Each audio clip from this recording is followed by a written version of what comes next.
On vous demande parmi les compétences à maîtriser de pouvoir exprimer forcément vos idées clairement. Alors, je vous ai donné au début de l'année la liste des compétences que vous devez maîtriser. On n'a pas une compétence qui dit voilà, il faut savoir rédiger un texte, mais par contre, vous avez plusieurs compétences qui font appel à la capacité de rédaction. Donc, ce qu'on va lire aujourd'hui, ça fait appel à plusieurs compétences qu'on vous demande. Et c'est à la fois des compétences écrites, mais qui peuvent être réutilisées aussi à l'oral. Les compétences par rapport à exprimer ses idées clairement, c'est pas seulement propre, je vous dis, à rédiger une rédaction ou une composition dans le cadre du lycée.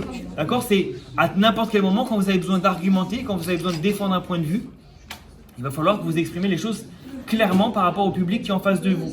Et, s'il vous plaît, et je prends l'exemple aussi même les youtubeurs, si vous remarquez les vidéos, elles suivent elles sont structurées. Généralement au début ils font une accroche avec de l'action, ensuite ils interviennent, bonjour, etc. Ils annoncent le plan de leur vidéo et puis après ils développent leurs idées dans la vidéo avec des images, avec des exemples, etc.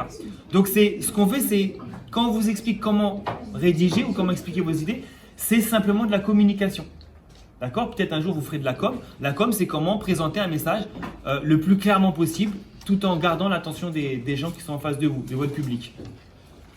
Donc rapidement, les compétences transversales qu'on exploite quand on apprend à exprimer ses idées, il y a, par rapport à l'histoire géo, il y a contextualiser, c'est-à-dire mettre en relation des faits ou des événements de nature, de période et de localisation différentes. D'accord? Tout ça, on va le ressortir, on va le revoir dans vos rédactions. Employer des notions et exploiter les outils spécifiques aux disciplines. D'accord? Pour ça, je vous dis à chaque fois, je vous rappelle les notions clés, c'est hyper important. Vous devez les réemployer, montrer que vous les connaissez et surtout, elles aident votre public à comprendre. Conduire une démarche historique ou une démarche géographique. C'est ce qu'on fait quand au début du cours, on pose une problématique, on présente le thème et on cherche des réponses. Ça, c'est une démarche géographique. Donc, ça doit ressortir aussi dans votre copie ou dans votre rédaction. D'accord? Moi, mon plan, quand je fais mon cours, ça respecte exactement les mêmes choses. On fait une introduction, on essaye de faire une accroche, et puis à la fin, on développe pour répondre à la problématique. Donc, c'est exactement la même structure. Et enfin, construire une argumentation historique ou géographique, voilà, en mettant en avant des arguments. Je rappelle qu'une argumentation, ça veut dire justifier, appuyer une idée en mettant en avant un certain nombre de preuves, en mettant en avant un certain nombre d'éléments et d'arguments. D'accord? On raisonne de façon structurée. Alors, avant tout, je vous donne des conseils généraux, des conseils préliminaires. Vous avez le sujet en face de vous. Et c'est ce qu'on fait quand on commence un nouveau chapitre. On lit bien le sujet et on essaye de le comprendre. On lit bien la question, on essaye de la comprendre. Ça, c'est la première des choses. Et pourquoi on le dit, pourquoi on le répète, malgré le fait que vous êtes en première, parce qu'à chaque fois, on voit des situations où la question a mal été comprise. Donc voilà, déjà, vous, mettez-vous au clair, lisez bien le sujet, comprenez-le. Deuxième chose, dès que vous avez lu ce sujet, il y a plein d'idées, plein de connaissances qui vont vous revenir en mémoire.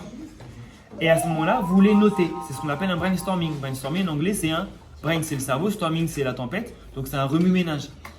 Et vous notez toutes les idées, toutes les connaissances qui vous reviennent et que vous savez qu'il va falloir expliquer et mettre par écrit dans votre développement. Donc hop, vous commencez par mettre au brouillon toutes les idées que vous avez. Autre chose, vous reprenez le sujet et vous le reformulez en problématique, d'accord? Si le sujet n'est pas déjà sous forme de question, vous le reformulez sous forme de question. Et la problématique, voilà, elle sert un petit peu à créer un suspense, elle sert à orienter toutes les recherches et orienter tout ce que vous allez expliquer dans le sujet. D'accord? C'est exactement ce qu'on fait quand on développe notre cours. Ce que vous allez le faire en condensé dans votre rédaction. Enfin, quand vous allez développer vos idées, retenez toujours que vous devez être clair, vous devez être structuré. Structuré, ça veut dire simplement une petite introduction. On va voir ce que contient l'introduction. Un développement et puis une petite conclusion. On va voir qu'est-ce que contient et comment faire chacune de ces parties. Réutilisez les notions clés. Faites des petites phrases, d'accord? Pour vous, c'est plus facile et pour le lecteur, ça va être plus facile. Et essayez de les enchaîner de façon la plus cohérente possible. écrivez au présent. D'accord? Commencez pas à faire du passé simple, de l'imparfait, du passé composé, du passé antérieur, du futur antérieur. Hop, vous restez au présent. En histoire géo, on a tout à fait le droit de rester au présent. Et mettez-vous tout au long de votre explication, votre argumentation, mettez-vous à la place de votre public, à la place de votre lecteur. Et dites-vous que peut-être votre lecteur, il n'y connaît rien. Donc, il faut être le plus accessible possible. Ça, c'est les petits conseils généraux.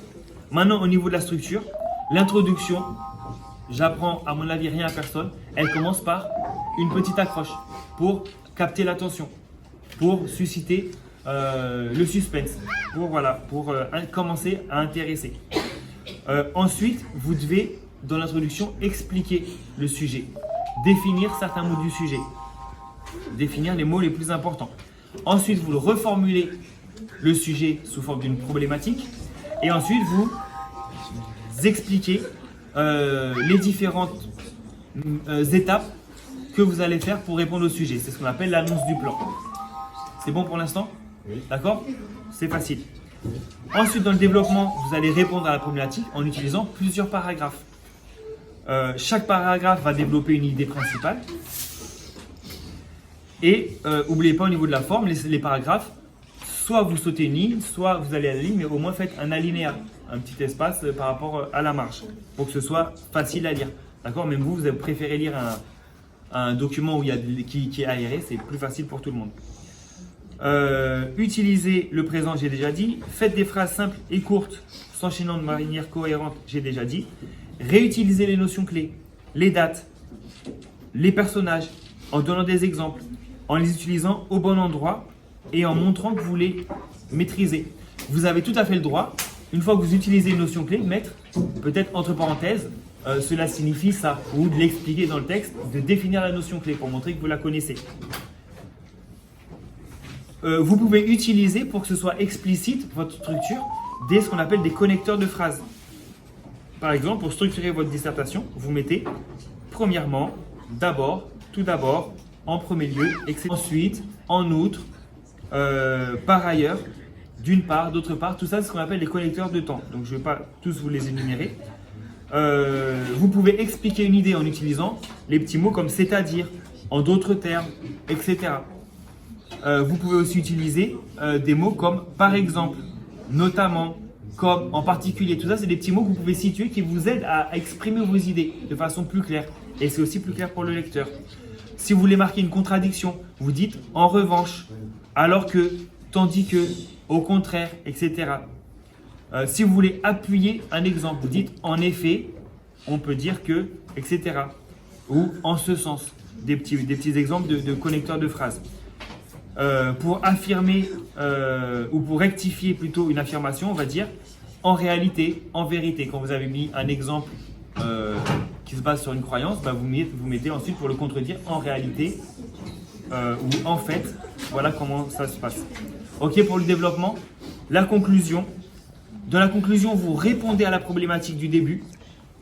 Et aussi, j'ai oublié de dire, pendant le développement, essayez au maximum de faire référence à la problématique. D'accord? Les connecteurs de phrases, c'est aussi des liens entre les parties pour que ça s'enchaîne de façon fluide. Et à la fin de chaque partie, normalement, vous faites référence à la problématique.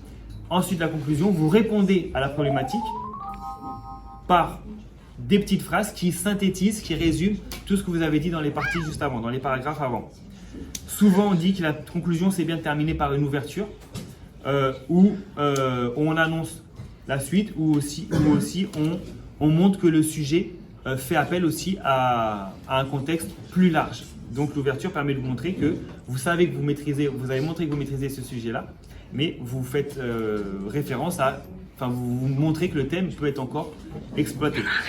D'accord? On peut terminer par une petite citation si jamais vous en connaissez une qui se rapporte au thème.